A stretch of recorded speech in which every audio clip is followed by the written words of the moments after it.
Olá, pessoal! Tudo bem com vocês?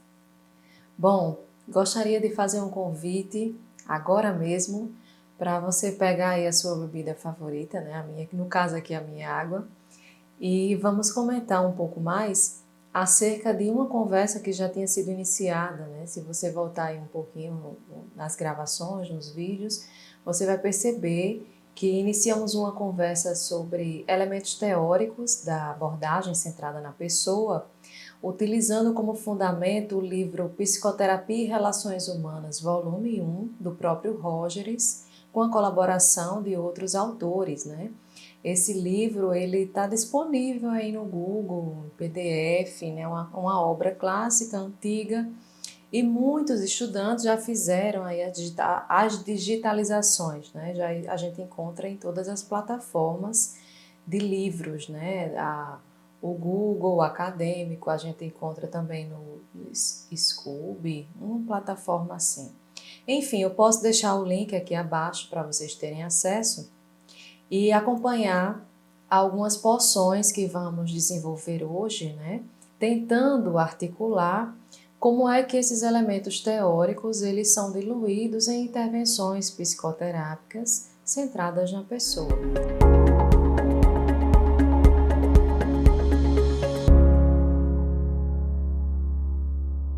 É aquela mesma fala que eu acredito que você já deve ter ouvido aqui nesse canal, que a teoria, ela embasa muitas das nossas intervenções enquanto profissionais da psicologia, mesmo estando atuando em outras esferas sem ser o consultório clínico, sem ser psicoterapeuta, né? E aí é interessante saber de onde é que parte aquela intervenção. O que faz o terapeuta questionar sobre como é que foi esse dia para você, né? Qual é a diferença de um terapeuta que tem uma abordagem um pouco mais não diretiva de outros terapeutas que costumam ter uma abordagem mais diretiva. Então é interessante perceber que essas intervenções elas não saem por osmose, né? Não veio do nada, elas foram fundamentadas em uma teoria e quando o profissional ele escolhe seguir uma perspectiva teórica, significa dizer que ele vai ter como embasamento sobre a sua visão de comportamento, de personalidade, de patologia, de mundo, né? Ele vai ter uma base ali naquela teoria. Então nós temos a psicanálise, né, que tem todo um fundamento ali explicando vários tipos de comportamentos, o que ocorre ali dentro do cerne, né, o que ocorre dentro do inconsciente. Nós temos a terapia comportamental, a cognitiva comportamental e temos essas que são de linhas fenomenológicas existenciais e especificamente aqui eu coloco um destaque na abordagem centrada na pessoa ou como o próprio Rogers denominou, né, antigamente, a teoria centrada no cliente, né? Então, foi iniciada uma fala a respeito disso. O que faz o terapeuta centrado na pessoa aplicar, por exemplo, uma reiteração, uma elucidação, né? Então, existe um fundamento por detrás disso. Na aula anterior, eu lembro que eu comentei com vocês acerca da consciência, da percepção, da experimentação, como também de alguns processos que o Rogers vai chamar de subcepção. E esta minha fala, ela está embasada nesta obra que eu indiquei para vocês, né, Psicoterapia e Relações Humanas, volume 1, a partir da página 162. Então é importante fazer uma leitura, porque eu vou comentar aquilo que eu consegui extrair, passei algumas aulas, né, presenciais, inclusive, falando a respeito disso. Vejam só, na perspectiva rogeriana, né, a gente entende a importância da tendência atualizante, isso já foi dito. Para Rogers, todo ser vivo tem uma tendência ao crescimento, vegetais, animais, ser humano. A tendência atualizante do eu, esta tendência ele foca ali na pessoa humana e chega a dizer que todo ser humano tem potenciais de crescimento dentro de si e ele pode, de fato, ser o único ser vivo capaz de ressignificar, de ser resiliente, de lidar com adversidades e continuar crescendo. Então esse é o ponto crucial da teoria, né? A partir daí, desenvolve-se muitas coisas. Por exemplo, o Rogers ele compreende, a partir desse conceito da tendência à atualização do eu, que o ser humano ele é ativo, que ele consegue crescer, e é por este motivo que a abordagem centrada na pessoa, ela classifica-se como uma abordagem não diretiva centrada na pessoa. Por que, Luana? Porque o ser humano já tem essa capacidade de tomar as suas direções, né? Não é decisões, é de fazer, ou melhor, de encontrar o seu direcionamento. Já existe ali no ser, mesmo que temporariamente ele esteja adoecido, sofrendo ou passando por processos difíceis, dentro dele já existem potenciais de crescimento para ele poder mesmo, por si só, sair de determinada crise. Ele tem os mecanismos, nós temos, né, vamos dizer assim, os recursos necessários para a gente poder resolver problemas, utilizar a criatividade, encontrar as nossas estratégias. Então, o que faz uma pessoa procurar ajuda? Bom, algo aconteceu aí no desenvolvimento, nessa caminhada existencial, que temporariamente ela está ali precisando de um auxílio. Então, nesta perspectiva, a gente entende que esta pessoa, ela tem os mecanismos, mas naquela ocasião ela não pode usar. Não é que ela não possa, mas ela não consegue identificar, não consegue ter forças para poder lançar mão desses potenciais e colocá-los em prática e executá-los. É por este motivo que o terapeuta, na linha rogeriana, ele vai facilitar caminhos. Esse termo é muito usado, né? Está na linguagem da gente já impregnado, como também nos próprios livros, nas obras. O terapeuta ele vai facilitar esse processo de reencontro, ou seja, de colocar a pessoa frente a frente com essa tendência à atualização do eu, que ela já tem, para que ela possa ter os seus insights, ou seja, para que ela espontaneamente, a partir do processo psicoterápico, consiga pegar ali, que está lá no fundão dela, né? Estes recursos e colocá-los em prática a fim de desenvolvê-los e de conseguir resolver aquela demanda que está sendo tratada, que está em pauta ali, né? Que está dificultando a saúde mental daquela pessoa, tá? Então, nesse sentido, o terapeuta como vai facilitar? Como é que ele vai fazer? É daí onde entram as atitudes facilitadoras, né? Quando a gente estuda graduação, fala-se tanto nessas atitudes que a gente se apaixona e esquece os demais, né? Esquece, por exemplo, de aprofundar a teoria e fica meio que perdido sobre, pronto, o que é que eu vou fazer?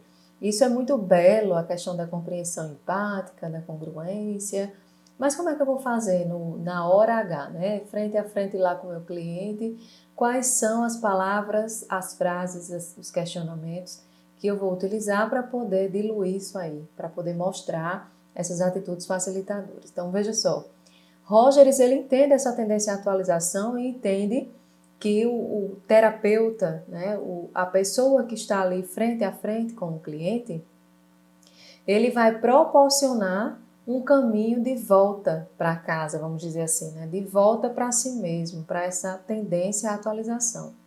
Então, nesse sentido, ele diz a importância, ele diz não, ele fala, né, ele aborda a importância do terapeuta ser congruente, utilizar a compreensão empática, ou seja, estas atitudes, elas vão abrir caminho para que essa pessoa volte a olhar, de fato, para esses potenciais que ela tem e consegui-los colocar em prática e executá-los, né, no seu dia a dia, na resolução daquelas demandas que têm sido o foco, né, ali, que tem sido a queixa da pessoa, tá?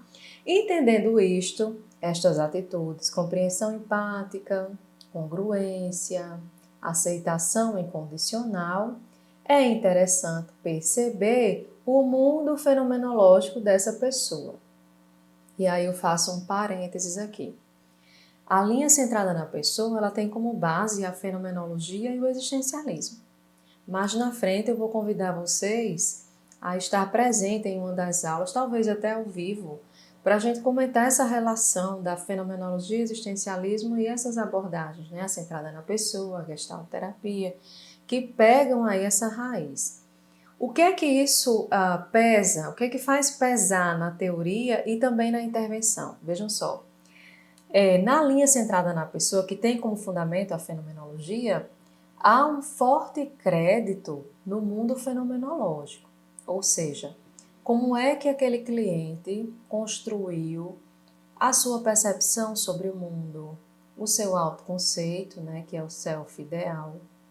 Como é que ele construiu a sua visão sobre, por exemplo, beleza, saúde e comportamentos, né? Que no caso engloba a visão de mundo, a visão dele para ele mesmo.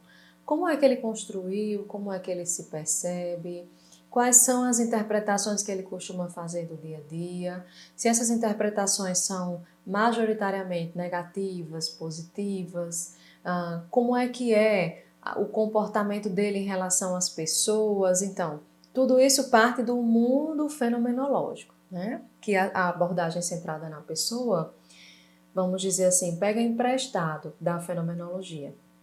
É neste sentido que o terapeuta que adere, né, essa perspectiva vai perguntar muito sobre como você pensou, como você percebeu, como foi que você sentiu. Porque o interessante aqui, apesar de que outras abordagens também possam utilizar a mesma intervenção, mas o importante aqui é captar a essência daquele discurso, né? Como é que aquela pessoa faz as interpretações sobre os problemas, sobre a vida, sobre ela mesma, e de onde partiu essa interpretação. Porque aí, minha gente, é onde a gente vai chegar vamos dizer assim, no self daquela pessoa, né? No centro da personalidade. Quando discutimos nas graduações aí a teoria da personalidade, a gente entende que dentro da perspectiva humanista existe algo que eles chamam de self, que é a construção de fato da personalidade, né? Como é que a gente constrói? Experimentando, vivenciando alguns tipos de dilemas, de situações alegres, situações tristes, frustrações.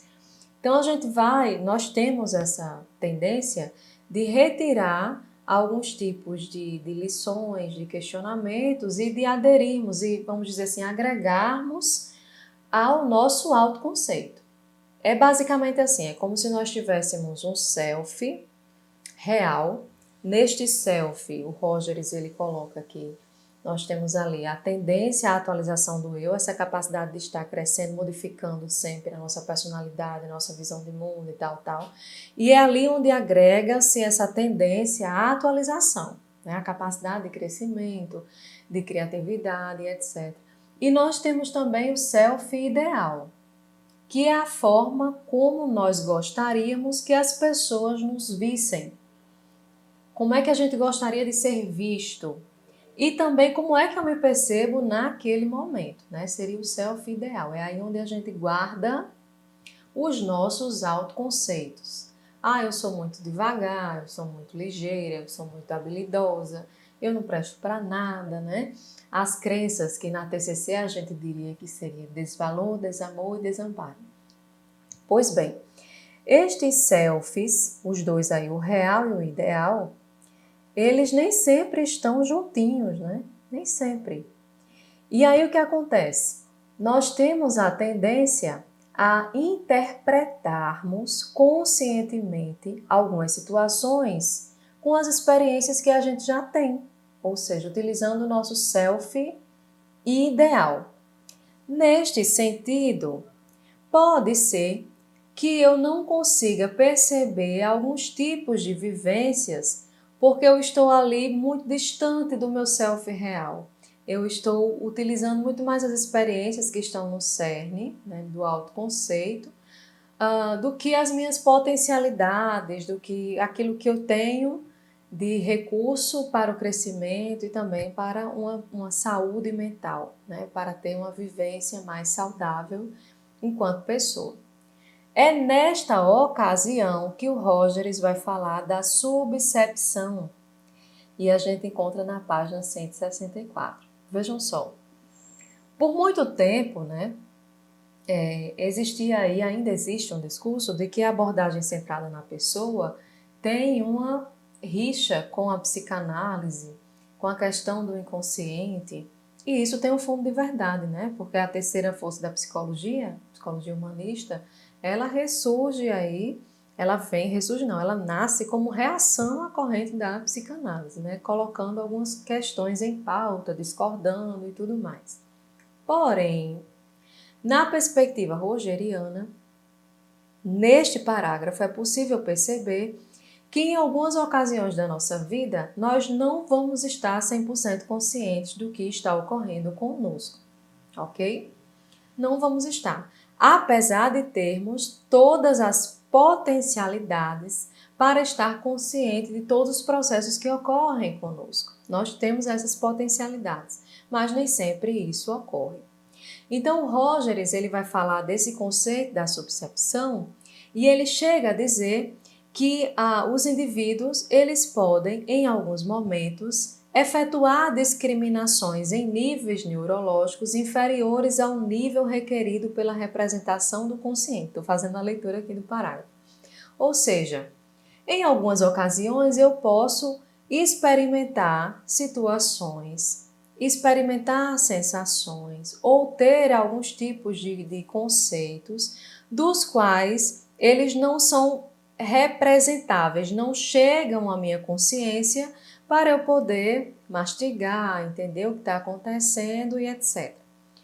São nestes casos que nós desenvolvemos aquilo que chamamos de incongruência na perspectiva centrada na pessoa. Se você é aluno de psicologia ou profissional, já deve ter ouvido falar desse termo, né? A incongruência é uma discrepância entre o que eu sinto, penso e comunico, né? Eu fiquei ali tão distante do meu self real, da qual eu não consigo identificar com tranquilidade o que eu estou sentindo, o que eu estou pensando e o que eu estou comunicando. Nestas ocasiões, nós temos total possibilidade de sentir angústia, vulnerabilidade, ameaça, diversos transtornos, ansiedade, porque as sensações elas são vividas, mas não estão chegando à minha consciência. Luane, é a tendência que eu tenho ao crescimento. Então, essa tendência está lá no self real.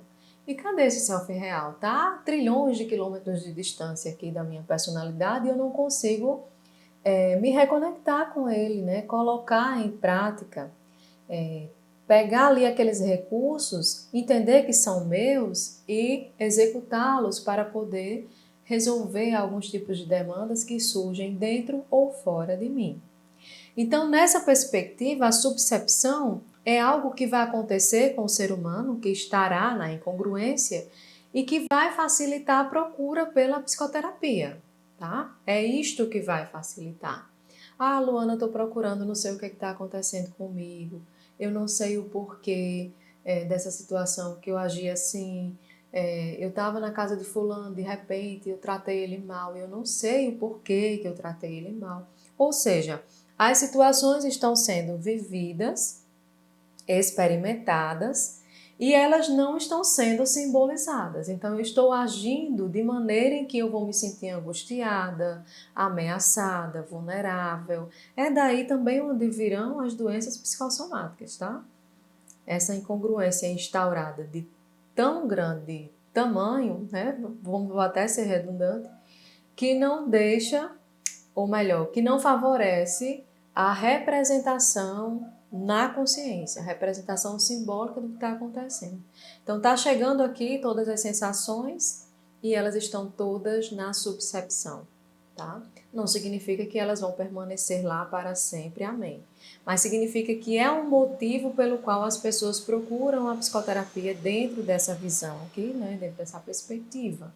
Elas estão incongruentes, as sensações não estão sendo vividas conscientemente e existe uma lacuna entre o self ideal e o self real, que vai estimular cada vez mais essa incongruência e vai favorecer o distanciamento da minha tendência à atualização, né? Ou seja, eu vou começar a me comportar de maneira em que eu seja coerente com o que está no meu autoconceito, no self ideal. E eu vou querer preservar esse self.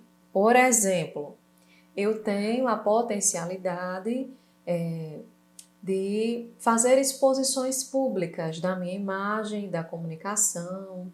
Eu tenho essa potencialidade de comunicar bem. Acontece com muitos alunos, né? Eu sei, eu domino aquele conteúdo, eu sei aquela prova e tudo mais. Eu tenho lá essa potencialidade.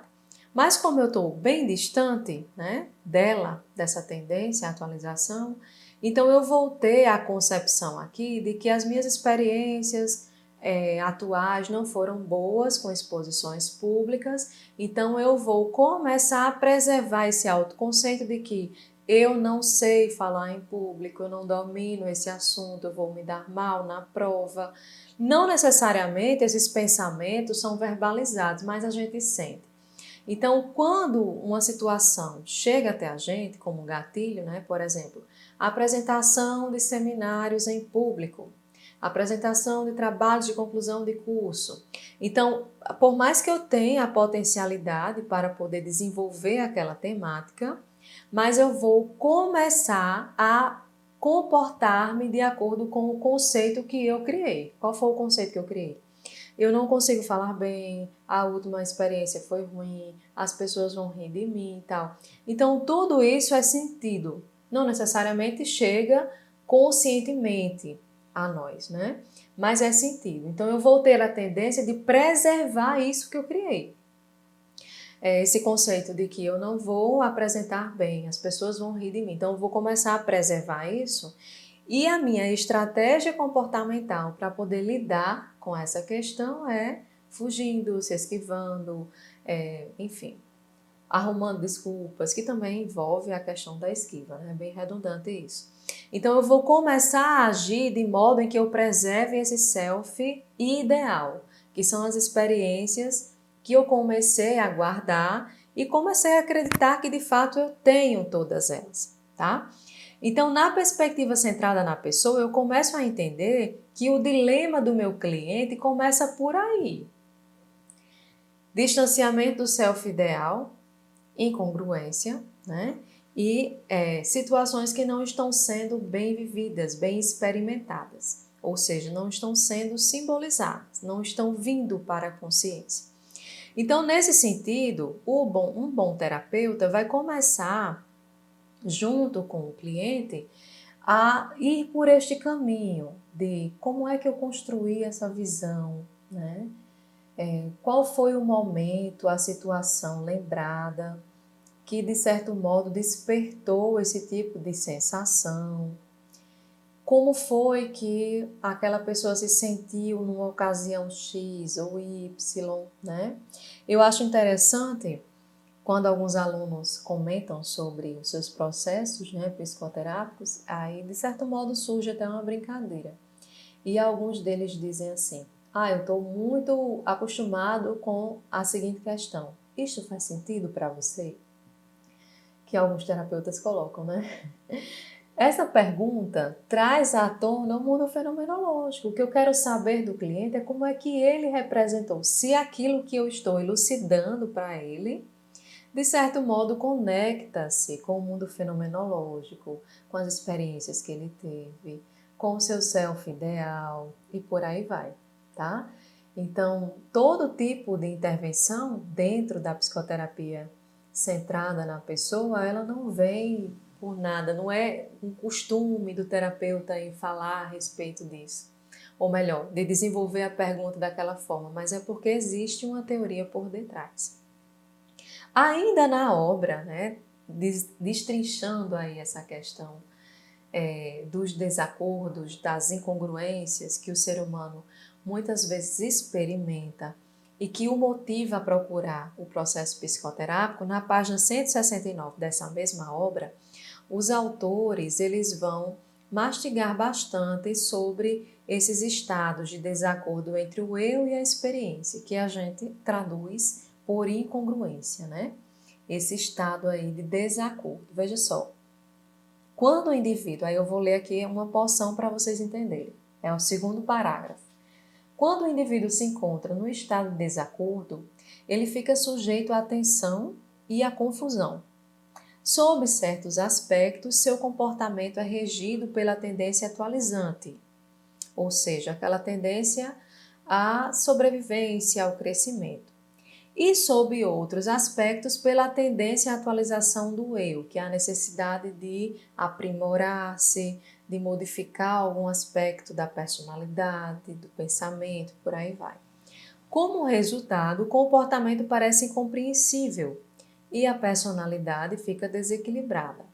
O comportamento neurótico, parênteses, ansiedade, estresse, vamos dizer assim, obsessões, né, comportamentos obsessivos, que a gente chama tudo isso de neuroses, né? O comportamento neurótico é uma manifestação, é um sinal de que estamos nesse estado de desacordo, ou seja, estamos em incongruência. Esse tipo de comportamento se conforma ora com a imagem do eu, ora com as exigências do organismo. Então, qual é a exigência do meu organismo? É fugir dessa situação que está me deixando, enfim, com frio, com fome, me fazendo mal, estou desconfortável e está mexendo ali com a fisiologia, né? Então, é uma manifestação de que o meu corpo, que aí envolve tudo, né? Dentro de uma linguagem psicossomática, o corpo ele não é separado, envolve a nossa psique, as nossas emoções, cognições e etc. Então, esse tipo de comportamento de incongruência, ora vai casar-se, né, vai agir de acordo com essa tendência do organismo, a atualização do organismo, ora com as exigências do próprio eu, da tendência à atualização do eu. E aí ele continua dizendo assim: de modo que o neurótico é incapaz de se compreender a si mesmo, pois verifica que, por um lado, faz as coisas que não quer fazer e que, por outro, abstém-se de fazer aquelas coisas que desejaria fazer. Na realidade, esforça-se em vão em atualizar um eu que não concorda, ou que deixou de concordar com o que realmente sente, né? Aquilo que é a sua experiência. Então, seria basicamente assim: aquela pessoa, ela sente de fato a necessidade de encarar uma situação, vamos supor, de pedir demissão na empresa, ou uma situação de terminar um relacionamento muito significativo, de tomar uma decisão bastante séria na vida.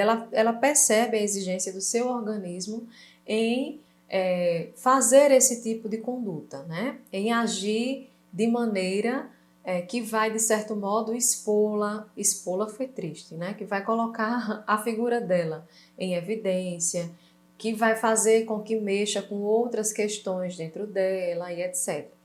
Por outro lado, ela sabe, ela tem a tendência a preservar o seu eu. Então é aquele tipo de conflito: olha, eu sei que eu tenho que fazer isso, mas eu não consigo fazer. Eu sei, Luana, que eu tenho que ir atrás daquilo que eu quero, do meu sonho, mas eu não consigo fazer isso. Ou seja, a necessidade dela de, vamos dizer assim, de atualização está indo contra a preservação do seu self ideal. Ou seja, eu criei uma convicção sobre mim de que eu não sou o suficiente, de que eu não sou capaz de assumir determinada vaga naquela empresa, ou de terminar aquele relacionamento, né? Ou de tomar aquela decisão. Então eu comecei a acreditar nisso. Mas por outro lado, eu vejo que existe uma necessidade de encarar. Então é aquela coisa: eu sei, mas não consigo. Eu sei o que é para fazer, quero fazer, mas não consigo. Então, nesse sentido, aquela pessoa ela fica num estado em que há um desacordo. A experiência dela, aquilo que ela está sentindo, é totalmente contrária com aquilo que ela sabe que deveria fazer. É isso que o Roger chama de desacordo entre o eu e a experiência que ela está tendo. Esse estado de desacordo, quando ele está fortemente instaurado, existe uma sensação e um sentimento vivido que é o de angústia. Em outras literaturas, né, existenciais, a angústia é aquele sentimento que nos coloca ante o nada, né? A gente começa a sentir, mas não sabemos de onde veio, né? Não sabemos como decifrá-la, como dizer para alguém o que estamos sentindo. Mas conseguimos, de certo modo, mencionar que estamos desconfortáveis, com mal-estar, alguma coisa está ocorrendo ali dentro da gente que nos deixa vulneráveis a determinadas, vamos dizer assim, situações. A gente fica vulnerável a envolver-se em conflitos, vulneráveis a desenvolver algum tipo de transtorno de personalidade, ansiedade. Ficamos nessa situação de vulnerabilidade. Inclusive, a própria obra chega a conceituar a vulnerabilidade no ponto 15, ainda na página 169, e eles dizem assim aqui, que esse termo designa o estado de desacordo que pode existir entre o eu e a experiência, ou seja, incongruência instaurada que vai me deixar vulnerável a me envolver em determinadas coisas, e essa vulnerabilidade vem de mãos dadas com essa sensação de angústia. Além da angústia, vamos nos sentir também ameaçados, né? E aí no ponto 17, os autores chegam a dizer: a ameaça é quando o indivíduo se dá conta de modo plenamente consciente ou de modo subliminar, que é no campo da subcepção, de que certos elementos de sua experiência não concordam com a ideia que ele faz de si mesmo. E aí essa noção corresponde à versão externa do que, visto a partir do ponto de referência interno, indica-se a angústia, ou seja, eles tentam fazer conceitos aqui, né, para se tornar mais didático, mas tudo está entrelaçado. A incongruência está sendo ali vivida, está instaurada. Essa incongruência me leva a um estado de vulnerabilidade, de angústia, de ameaça e de desajustamento psíquico. Geralmente a gente fica se perguntando na graduação, como é que as pessoas da linha existencial ou da linha humanista compreendem as psicopatologias, né? Essa compreensão parte daqui, da incongruência. As psicopatologias, elas, vamos dizer assim, são classificadas, né? E aqui eu faço uma inferência, tá? Porque não está escrito especificamente nessa obra. Mas elas são agrupadas dentro desse status de desajustamento psíquico que veio lá recorrente da incongruência. Então, queridos, nesse sentido, a gente entende que tudo vai partir da concepção de que o ser humano se afastou da tendência à atualização do eu. Qual é o caminho agora? Qual é a intervenção? As intervenções, entre aspas, que Rogers não denomina assim, continuam sendo a compreensão, né? Aí partindo da ideia fenomenológica, compreender este ser por completo, a essência dele, esse mundo fenomenológico, como é que ele construiu esse self ideal, perdão, e a partir daí, usando os recursos dialogais, reiteração, elucidação, o reflexo de sentimento, nas respostas reflexos categorizadas, utilizando elas, é que nós iremos gradativamente, no tempo do cliente, aproximá-lo dessa tendência à atualização do eu, favorecendo, a partir também das atitudes facilitadoras, os insights, os possíveis insights que esse sujeito, que esse cliente, que esse ser, né, pode ter. Tá? É por esse motivo que Rogers diz que o processo psicoterápico é um encontro existencial, é um encontro da pessoa com ela mesma, né? E estamos ali, frente a frente, um com o outro, dentro de um encontro, onde o terapeuta está sendo apenas uma ponte, facilitando ali o caminho desse encontro ao self, reencontro, né? Ao seu self real. E é maravilhoso quando isso acontece. Ok? Eu vou ficar por aqui para não me estender muito. E o que vimos hoje foram, né, os conceitos acerca dos selfies, self real, self ideal, percepção e subcepção, na verdade mais a subcepção do que a percepção, a consciência e os estados de desacordo do eu, né? É aí onde vai adentrar a incongruência, tá? A angústia, o estado de vulnerabilidade e a ameaça, que vai explicar muitas das psicopatologias e transtornos de personalidade que essa pessoa pode desenvolver. Além disso, torna-se os motivos centrais para a procura de um processo psicoterápico. Bom, ficamos por aqui e desejo a você um ótimo estudo e sempre digo, complemente as exposições com a leitura das obras, ok? Até mais!